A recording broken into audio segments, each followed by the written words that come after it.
Hola, ¿qué tal? Bienvenidos nuevamente a la Casa de la Democracia. Mi nombre es Miriam Alarcón y soy integrante del Consejo General del Instituto Electoral de la Ciudad de México.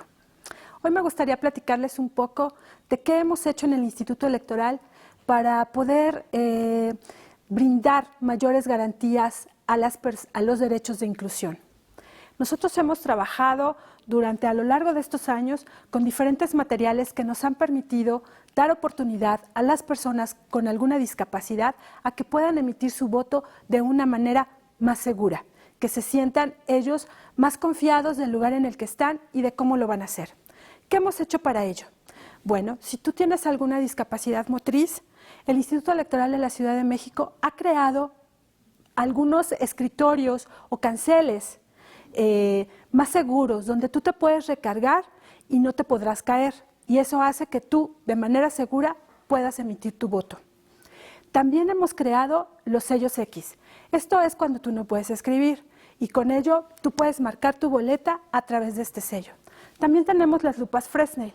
Ellas son para las personas que tienen disminución visual y con ello podrán ver la boleta de una manera más amplia y con eso votar por quien ellos elijan y saber perfectamente en dónde están marcando. Estas son algunas cosas que hemos hecho para garantizar los derechos de inclusión. También, como parte de una ciudad incluyente y con diversidad pluricultural, hemos traducido a diferentes lenguas originarias algunos carteles que les permiten a aquellos ciudadanos y ciudadanas que viven en la Ciudad de México que el día que vayan a votar estén seguros de cómo van a votar, qué cargos van a elegir y cuáles son las boletas que van a elegir. ¿Cómo lo hacemos? Pues hemos traducido algunos carteles a lenguas originarias que hacen que nuestras vecinas y vecinos que no hablan el español puedan estar informados el día de la jornada.